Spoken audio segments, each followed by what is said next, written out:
are you on those days you don't want to do things? It's easy to conquer when it's good weather. You got good sleep. You feel great. Those are the easy days to conquer. But who are you on those fucking days when all hell's broke loose? Your body's fucked up. You're sore. You're depressed. You're miserable. Who are you on those days when shit's all fucked up? That's the great divide. Those people who get up on those days when everything's fucked up and still grind, that's the separator right there. Stay hard. 7, 8, 9, 10. A machine here. There you go. Nobody works like David in this house.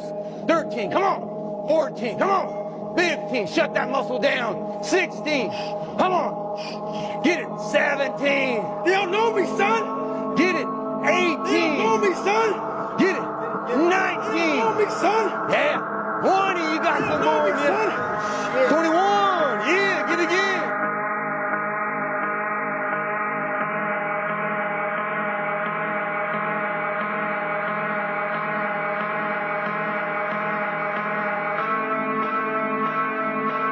Who's gonna carry the boats and the logs? That's you, buddy.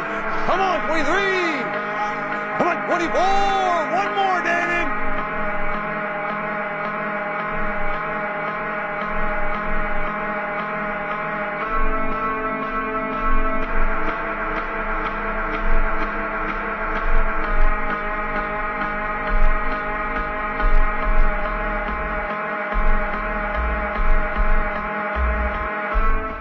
Calls you fucking fat, they may be bullying you, but you might be fucking fat. Someone calls you dumb, it's mean, but you might be fucking dumb. It's life, man. Take it for what it's worth and change it. And that terrible feeling when someone does tell you that you're fat, you can use that as fuel. As fuel, period. What's your biggest fear in life? And my biggest fear, honestly, was, I don't care if you believe in God or not, I don't care. So let's say you're God. And we have a big fucking long line of people.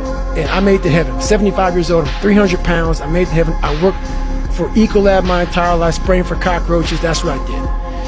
But I'm dead, I'm in heaven now. And you're judging us all now. So we're in line, we're all sitting there in line. You have Adam Brown. He has a big board up, and you're talking to Adam Brown about his life. And you rip it down, and I'm next in line, David Goggins. I see my name, I see all this shit, and God goes, hey, you say, read this, man. And I'm reading this list, and I'm seeing 182 pounds, Navy SEAL, training school, motivational speaker, changing lives. Okay, man, pull up record, all this shit. And I'm like, that's not me, man. And God looks at me and says, that's who you were supposed to be.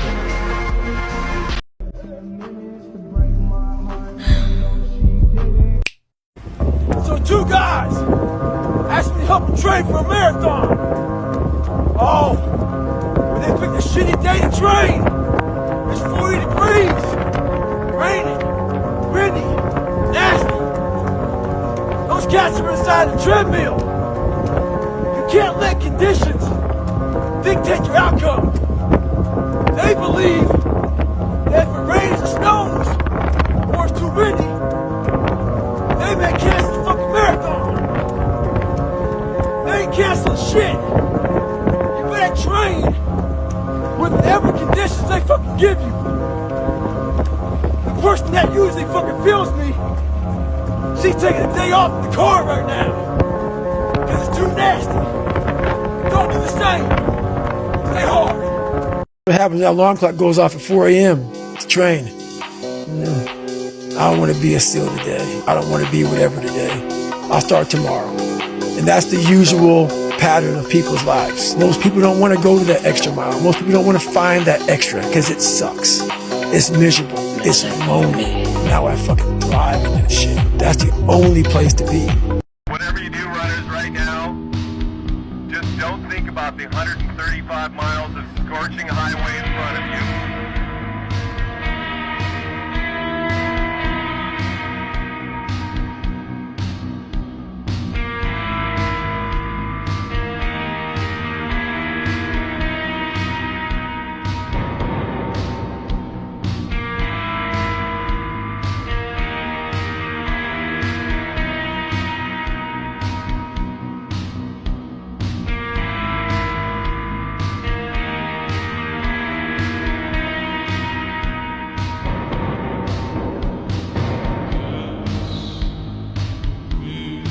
David Goggins, you're a rookie here, first timer. Congratulations. You started at 6 a.m. yesterday and reached the finish line here in 30 hours, 18 minutes, and 54 seconds. How was the heat for you? I didn't even notice it.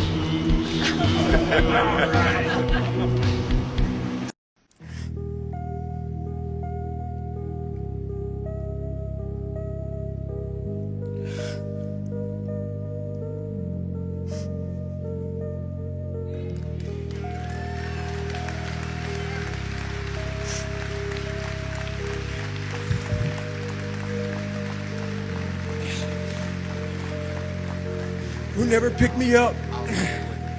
Who never picked me up when I fell? She taught me how to get up when I was knocked down.